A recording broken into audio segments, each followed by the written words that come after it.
You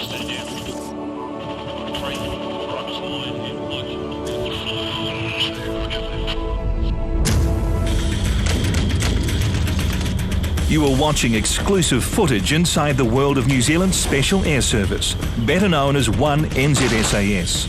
Although the unit has a strict no publicity policy, its role in the global war on terror has reluctantly placed it in the spotlight. For 2 years, our television cameras have been granted unprecedented access to New Zealand's most revered military unit.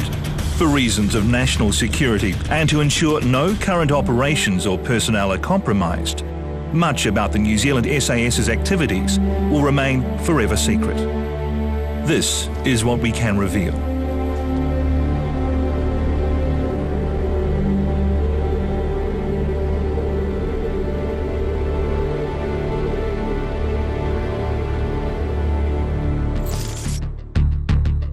Four months ago, 50 volunteers from the Army, Navy and Air Force were invited to the toughest selection process in the armed forces. It's the hardest challenge that they've had to undertake in their military careers. The prize, the chance to become an SAS soldier. It's every young man's dream. But for the dream to be realised, these volunteers had to make it through 10 days of hell, as they were put under the microscope and pushed further than ever before. Get up there. When athletes hit the wall, this is our wall. Each day, the unsuitable were weeded out. Not everyone passes, nor should everyone pass. As their bodies and minds were pushed to breaking point, the numbers dropped until, by the end, just 6 were left standing. Well done. For each man, it's a significant personal milestone. You do get told this is the easy part. The hard parts to come. After a summer restoring fitness and leaving regiments and families behind, the successful 6 are joined by 2 more. Usually we have some people who may have been injured on previous cycles. First, the trainees are shown to the barracks they will call home for the duration of cycle. Among them are 2 officers who endured additional days of tests after selection in order to qualify for cycle. And they got 9 months to either develop it, unleash it, or confirm that there's nothing there. While cycle offers a sneak preview of life inside the unit, the trainees will seldom mix with badged members. That privilege will only come if they prove their worth over the next 9 months. We are looking at this individual.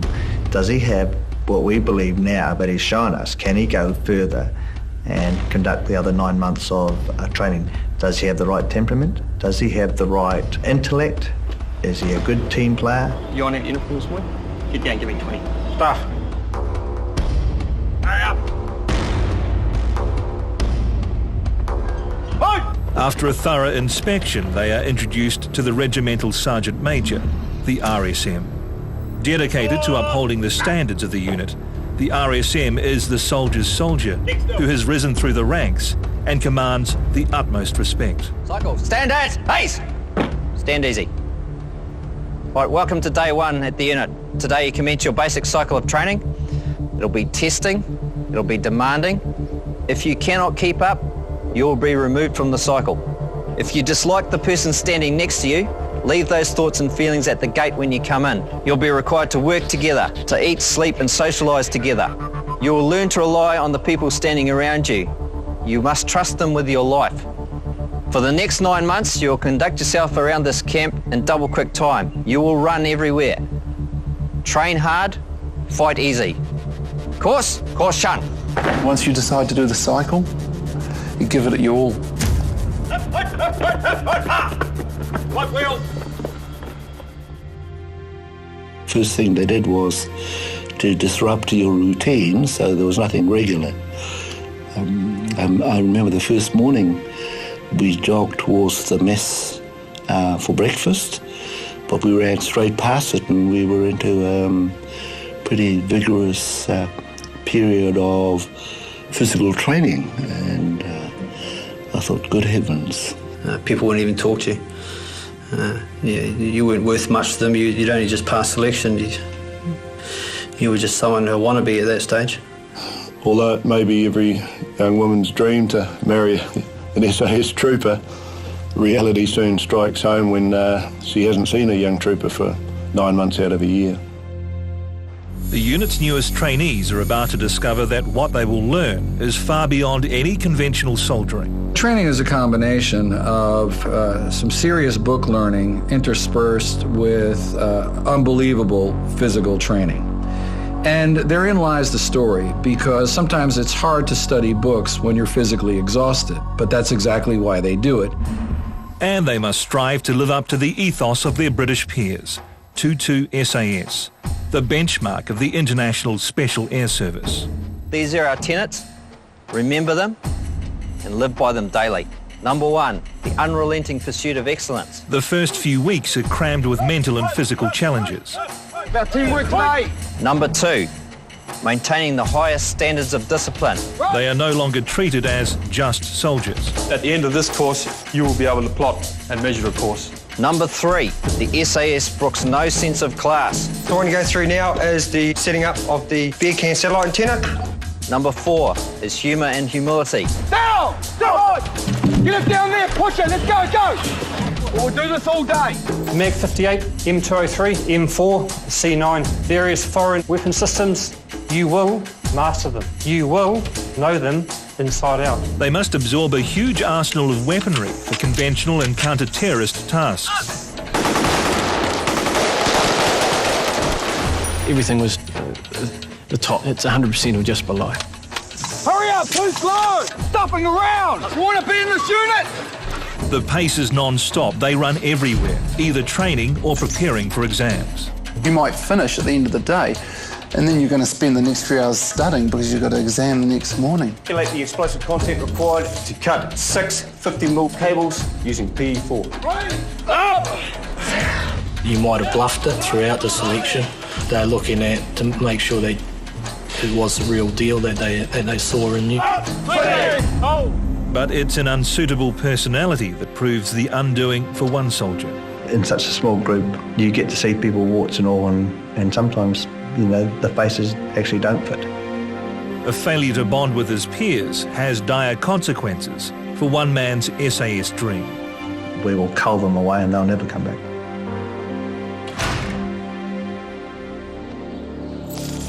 Left, front guard, move. When operating behind enemy lines, they must be able to take care of themselves, with or without a weapon. Based on World War II hand-to-hand techniques, they're taught the art of close-quarter battle, CQB. You learn combat. You learn how to disarm people.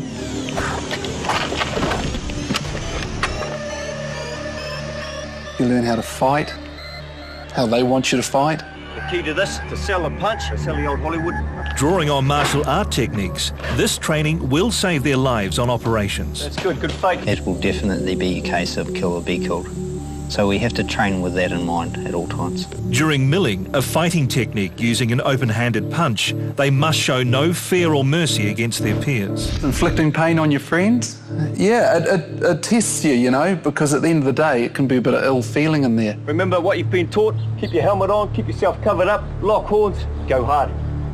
Go hard. Stand by, fight! This is no fight club, but the trainers expect a full-blooded contest using controlled aggression. Punch out, punch out. Get in there. Good cover. Back on him. Check, good. Place this out, keep him covered. Yeah, nice. Get in there. Get it. Good. Right back, one, two. Right back. Give it two. Give it two. Come on, keep it covered. Come back. Don't let it come up. Oh, break. Come here. There's a fine line. Going too far or not going far enough and the instructor bollocking you because you're not doing what you're supposed to be doing. Look what's going on. Keep your guard on, cover up, get back in there. You can't take a few knocks in CQB. You're going to fail. And again. Fight! Fight! Fight!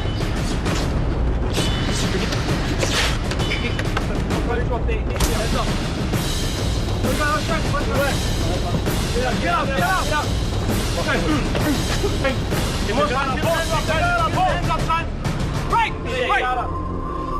The collateral damage is split lips and broken noses.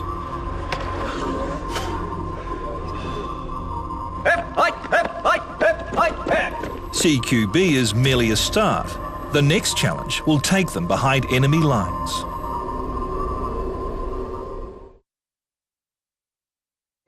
We soon got to realise that SAS really stood for Saturdays and Sundays because we worked every damn weekend.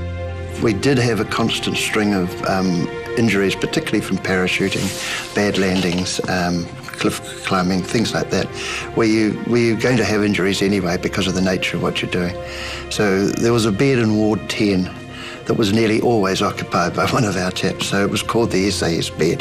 The rule is look straight out and jump straight out into nothingness. I mean, it isn't natural. In fact, I've never got ebb like that at all.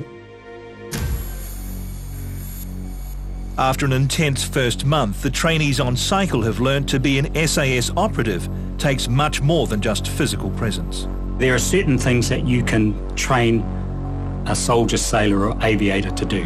What is more difficult to do is to train the mind and to change a person's mental outlook. The wrong attitude has cost one man already. It's a huge pressure cycle. Yeah, you just don't know if you're going to be there the next day. The next phase of cycle harks back to the original SAS Desert Raiders and the Long-Range Desert Group in World War II. The ability to infiltrate behind enemy lines kickstarts any SAS mission. The cycle members must learn the access techniques of land, sea and air. They'd have to have the ability to function in those environments if they are going to effectively plug and play into the unit. The first infiltration skill is rock climbing. Having acquired the basics of abseiling in a controlled environment, the manoeuvre is attempted on a sheer cliff face. You don't really want to muck it up, it's a long way to fall. This is no weekend climbing course. They'll weighed down with a 40-kilogram combat pack, unexpected obstacles like this bush, and a ticking clock. Technically, these performances are poor, so once at the bottom, the trainees are ordered back up the cliff.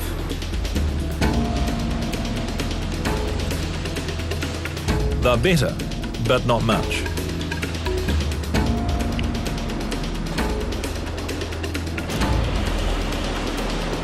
The cycle instructors are unimpressed. Their message is blunt. Only drastic improvement will guarantee their continuation on cycle. Got to be trusted. The person's got to be trusted. When you tell them to do something, you've got to know in your own mind that they're going to do it to the best of their ability. I must say we did have a few people that wouldn't do it, but they don't last long, because someone will catch them out in the finish.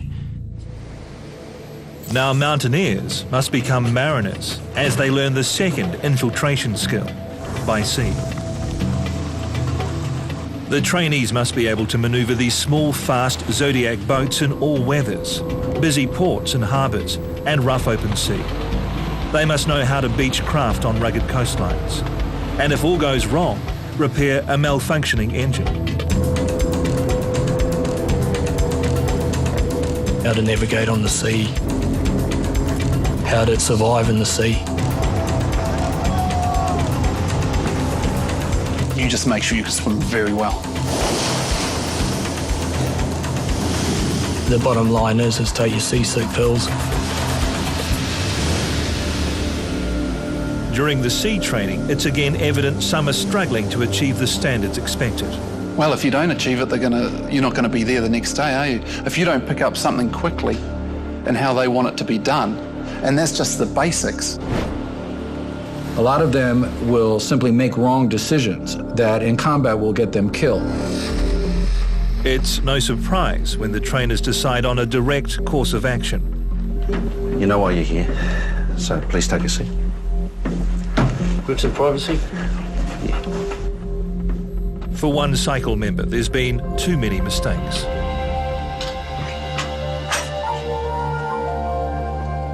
As another goes, the pressure on the remaining 6 to succeed reaches a new intensity. They just up the ante a bit more and make selection look easy. The third infiltration skill, by air, is bread and butter for the New Zealand SAS. For 50 years, the unit has taught its members how to parachute behind enemy lines, a skill it has perfected. No cycle member will pass until he has taken his first jump, so they begin a rigorous training program to get them out the rear door of a Hercules at extremely low altitude. I think being on cycle, it pushes you that little bit harder, and you're expected to go the extra mile. The countdown to their first jump begins as the lumbering Hercules rises from the tarmac.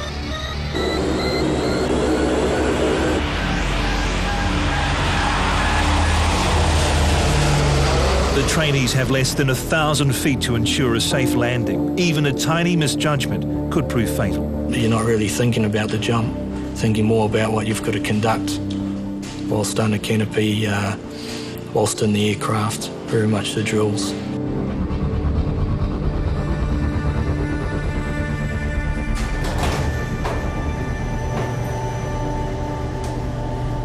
At this moment, any phobias or reservations must be put aside.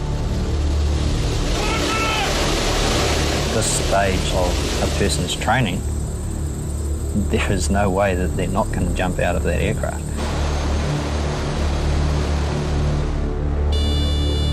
Stepping off the back of that Herc is just one big window out the back, and you take that first step by walking through a door. During cycle, there'll be many jumps, some as great as 12,000 feet.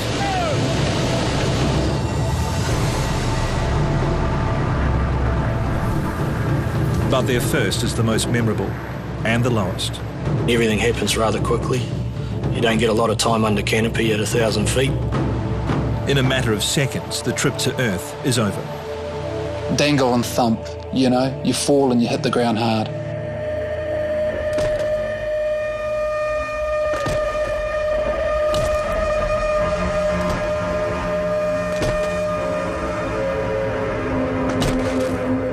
All land safely, and this time, no one is cold.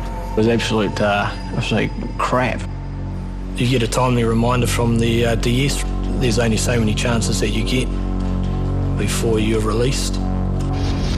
If nobody finishes, we're fine with that, because we're not going to drop our standards just to have people come through the front gate. There is one final infiltration skill to learn. From Vietnam to Afghanistan, SAS patrols have used helicopters to insert into some of the deadliest hotspots. Now the cycle members must learn how to exit safely from a fast-moving chopper. The task is repeated until the rough edges are ironed out. First, they are taught the art of rappelling. With the directing staff giving them close attention, errors must be avoided. Here they abseil 30 metres to the ground, with nothing but terra firma to break the fall. It's a fast way to get where you're going. Attempting to infiltrate into jungle conditions proves far tougher.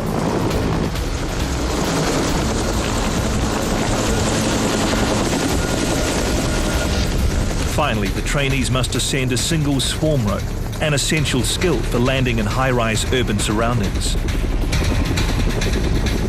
Like all cycle courses, the manoeuvre is rehearsed until it's second nature. All succeed. The infiltration phase is complete. Next, the trainees will move on to the battlefield.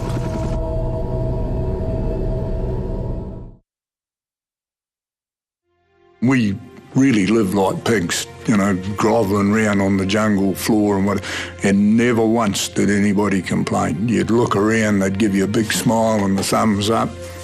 Maintaining that mental toughness of, okay, what's around the corner? There's a new job coming up, okay, let's get ready for that. Planning, rehearsals, preparation. What doesn't leave you are the memories, like the good old soldiers. Well, they'll remember all the good times. They'll forget about the leeches and whatever else and you know, being very tired and getting shot at.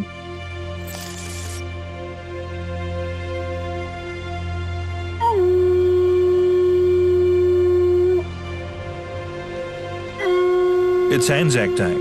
The cycle members have joined the unit, veterans, family and friends, for a private memorial service at Squadron HQ. Today we pause and we salute and we give thanks to God for those who are prepared to suffer and die under the banners of justice and freedom. They shall not grow old as we that are left grow old.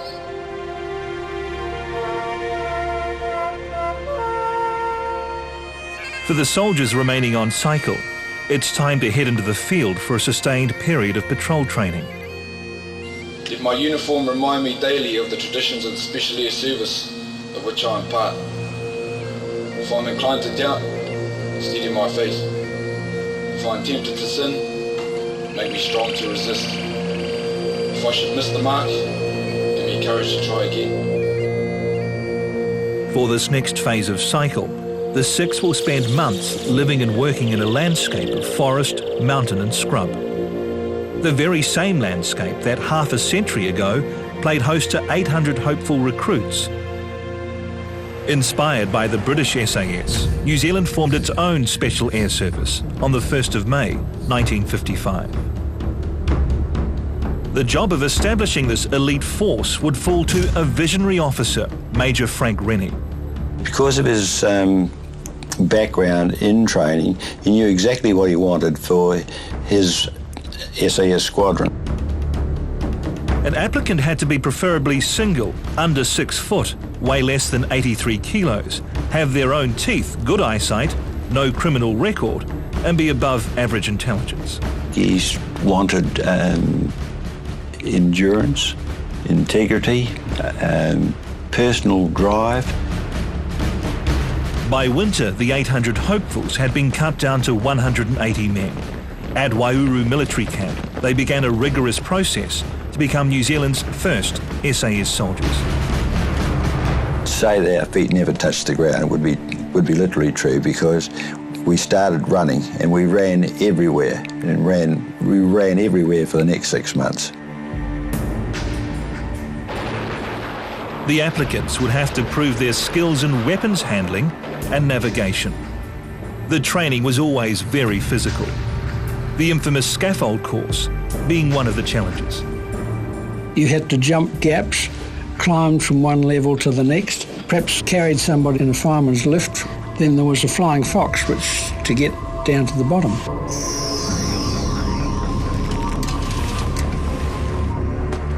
It was a diabolical thing. In his drive for excellence, Rennie turned everything into a contest.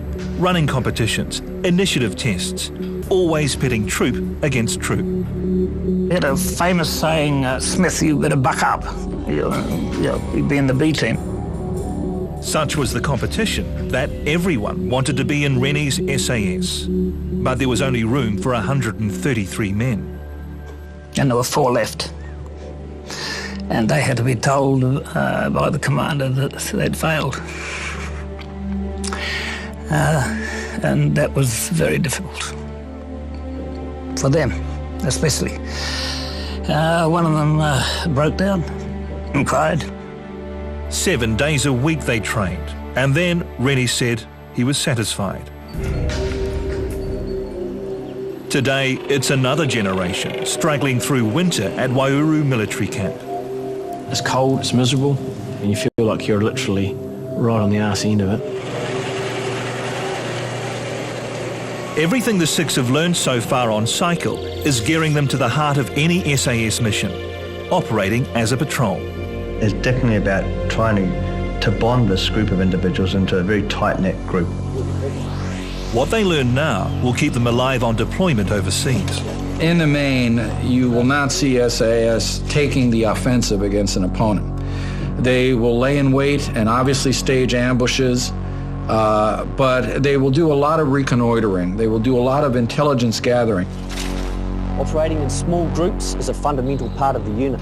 Being able to do that will see the success or not of missions that you will undertake if you complete and successfully pass the cycle of training. Work hard as an individual, work hard as a team, and the tenets that you've had drilled into you over the period of the training to date, hold them in high regard, hold them in your mind, hold them in your heart, and give it shit.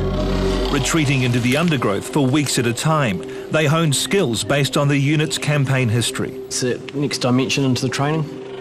You learn a lot of your bushcraft. Here, veterans from Vietnam observe the trainees' every move during a silent patrol. Your movement wasn't too bad, but there's one thing that really stood out to me, and that was you were bumping against trees. That's where I was picking you up from way the hell back. Next, they learn to evade and track the enemy using skills that have made the New Zealand SAS world famous. You can learn about your prey, what they're eating, their morale, how much weight he's carrying, everything about them. You learn about that by tracking these people. Every broken branch and misplaced rock has a story to tell, as the soldiers learn to decipher trails in the undergrowth. After 3 months, the trainees are tuned into the landscape, able to lie silently and wait, often for days at a time.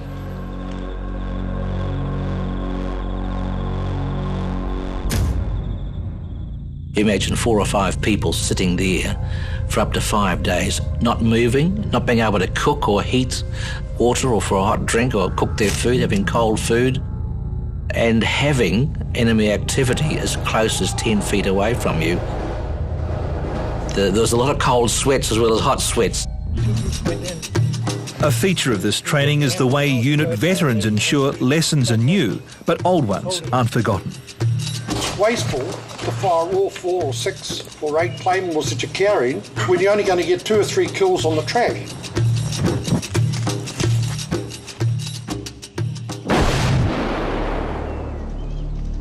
Most importantly, they must prepare for contact with the enemy. Righto, let's go to it.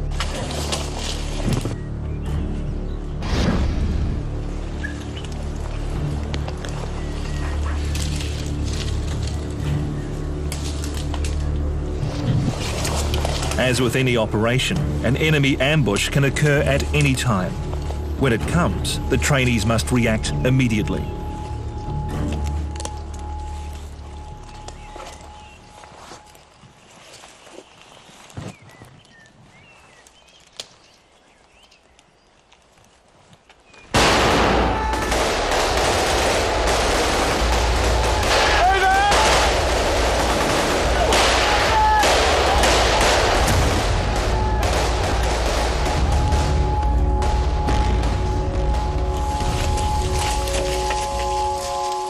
Come on, faster you get back there, the more rest you get. But failure to respond appropriately means one more soldier is dismissed from cycle. None of the others see him removed. Month 6 of cycle. The 5 remaining trainees have now acquitted themselves with many of the basic requirements of an SAS trooper. Load action. But still their life on cycle is precarious. They are not posted to the unit. They are only under assessment and they can be removed at any time.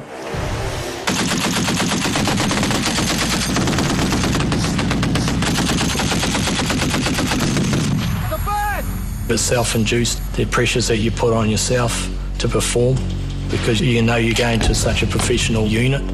Hey, target destroyed. They do have to be committed to excellence. They do have to be dedicated. They do have to be professional. They do have to want to belong to this organisation. On overseas deployments, the NZSAS is often called to do the jobs nobody else can. On cycle, this means destroying enemy targets using an array of heavy weapons. Firing now. Missing means mission failure. You're humbled enough times, you make mistakes. Then the pressure's going to be put on you even more to see if you can sort yourself out. Let them have it.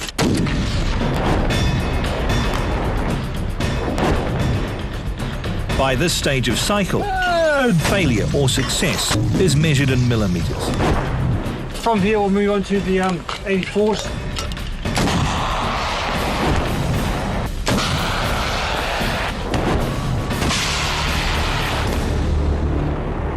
Good hit, no worries.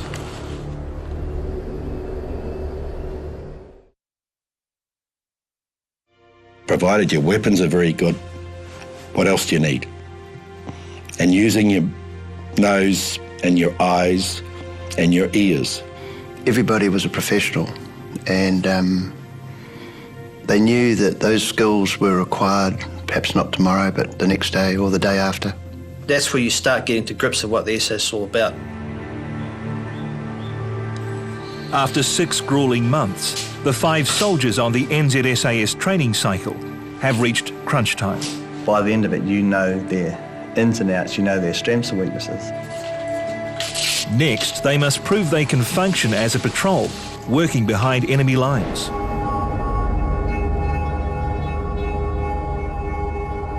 The trainee patrol must destroy key targets with carefully placed explosives. You're taught in the military to treat every weapon as if it's loaded. You treat every piece of ordnance as a weapon. You treat it with respect. Once the mission is underway, there's no turning back. Ever alert for an unseen enemy, the patrol's first objective is to destroy the barbed wire perimeter. Now the long hours of classwork theory will be put into operational practice.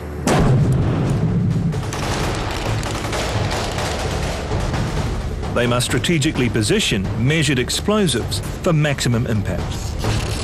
The training staff now add incoming fire to test their mettle. You can't afford to make a mistake. You've got to be thinking on your feet all the time. And like any mission, it's not over until the patrol is safely extracted. Now the mission's fate will be judged by the flick of a switch.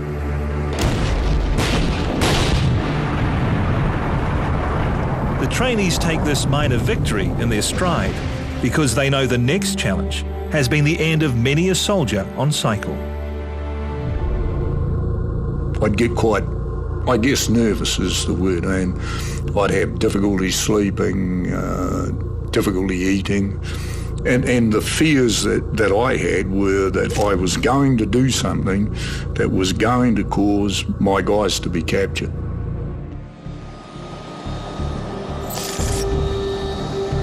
Spring arrives bringing the final cycle exercise, Operation Great Escape. Great Escape is a final testing exercise,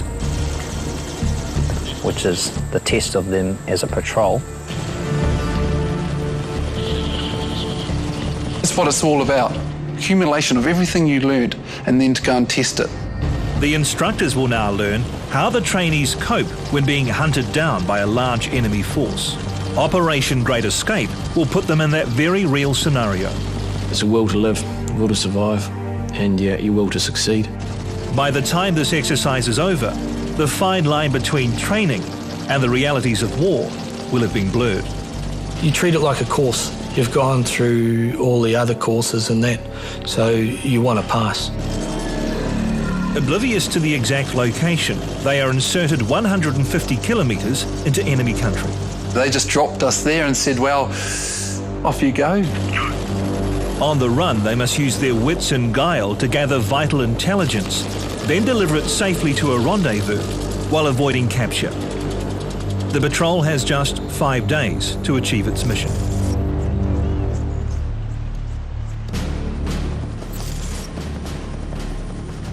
The patrol is vastly outnumbered by the hunter force. Although this is just an exercise, all treat it as deadly real. Mission. Company is to capture the enemy patrol through ambushing in order to ensure the continued security of New Zealand. The manhunt begins. The skies fill with search helicopters and the army mobilises. Meanwhile, the patrol must rely on its own footwork to cover the ground. You know the hunter force is looking for you. You got certain checkpoints to meet. I mean, the control of your destiny, if you like, is in your hands.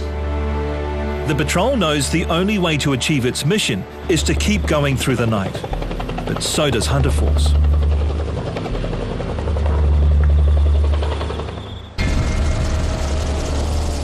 Day 2, and Hunter Force has blocked all the main routes as its ground forces push deeper into the countryside. Knowing their pursuers are close by, the patrol is confronted with an open track. Their dilemma: cross and risk ambush, or head back towards the search party. You make the wrong decision, you get caught. It's not long before the dogs pick up the patrol's scent and the chase begins.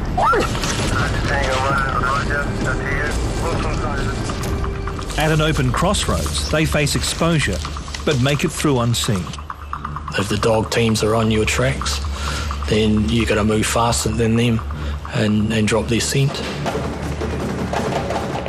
Day 3, the air throbs with activity. and the patrol again goes to ground. All the time, Hunter Force gets closer.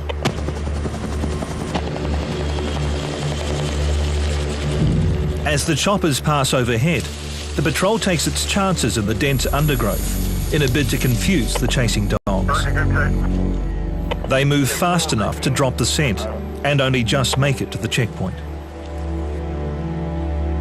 They're given vital intelligence that must not fall into enemy hands under any circumstances. It is really black and white when you look at it. Say nothing and get out of there is the aim. It's day 4 of Operation Great Escape, and the patrol is exhausted. You're there living and breathing for 24 hours. You're doing it without sleep, you're doing it without food. They can only rest when Hunter Force allows. Preferably a place that's pretty ugly, you know, where you don't think the enemy party will look for you or want to go in there. Desperately behind on time, the patrol spies a shortcut. But is it an ambush? Your mind's thinking about what if, what could happen. Remembering what they've been taught from the veterans, the patrol correctly deduces that the broken foliage means a trap. They retreat into the undergrowth.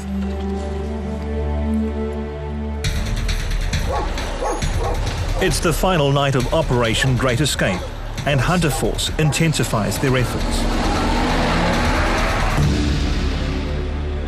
With 30 kilometres still to go, the patrol meets a waiting van to take them to their final destination.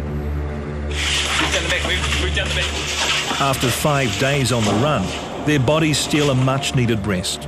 Try and get some rest if you can, guys. This relaxation will prove a terrible mistake. The patrol has given up the safety of the undergrowth, and they're heading straight into an ambush.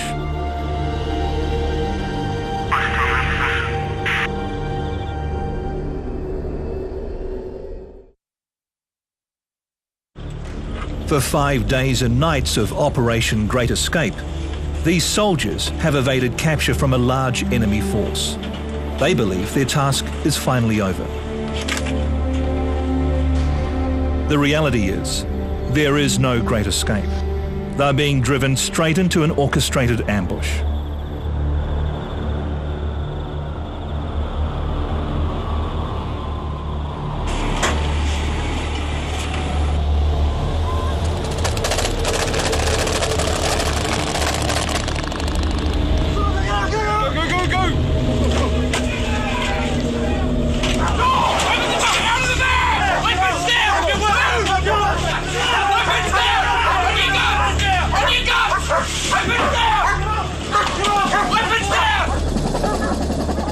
Now surrounded by the entire Hunter Force, there's no chance of escape.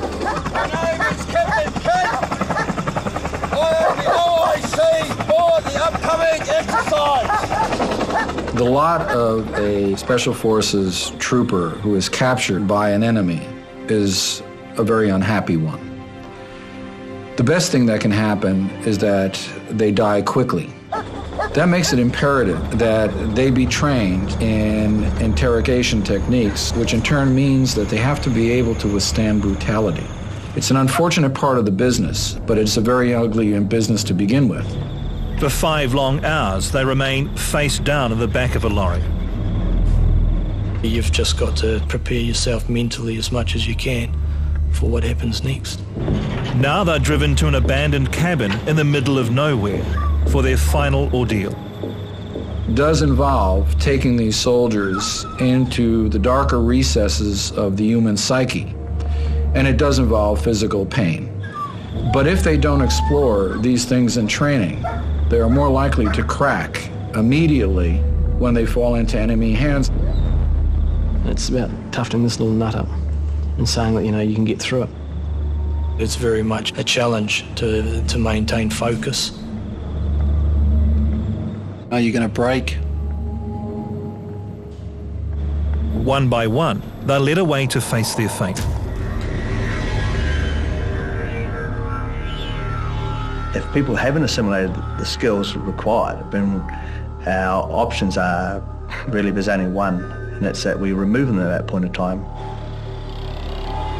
It's a scene that only those involved in may witness.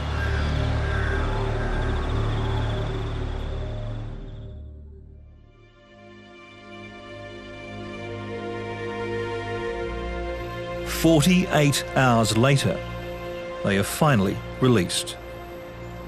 They didn't crack. All 5 soldiers are through. It's been a profound experience. It's not something anybody really talks about. The experience itself is between you and the interrogators and the people that were there. Because it is, to a degree, humiliating, dangerous if it's not controlled properly. And yeah, it's not something you go and crack a bottle of champagne over, but it is, I believe, something that is needed.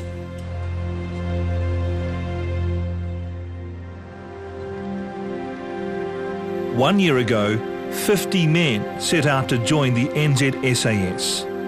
Today, only 5 have earned that badge.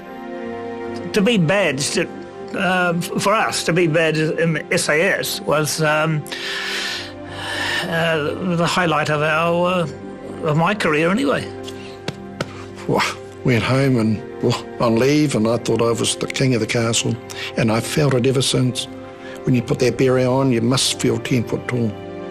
Said, oh, done that, and now let's try and demonstrate that you're worthy of it.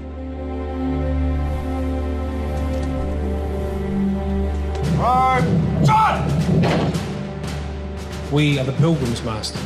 We shall go always a little further.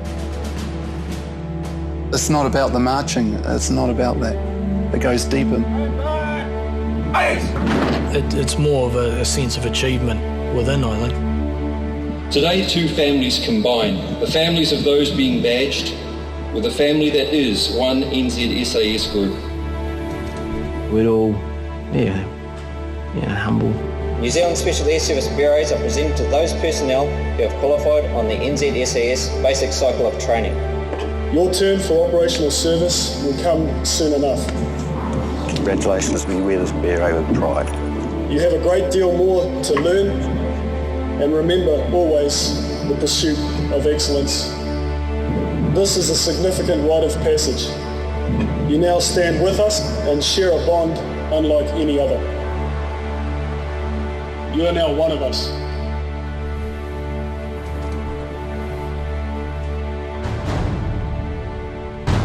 All the lessons you've learned through cycle and selection, knowing that you can go that little bit further, all the skills that you've picked up, and knowing that that's just the beginning. That's only just the beginning of what's really going to come. In the world of the New Zealand SAS, the door has only just opened. We've achieved a lot to get to that basic level of capability and be a posted member of the unit, but now you have to live it. Next week, for the first time ever, you'll see the inner workings of one of the world's fighting elites, the New Zealand SAS. Our cameras will follow the newly badged troopers as they acquire counter-terrorism skills, essential for modern warfare, where even New Zealand could become the battleground.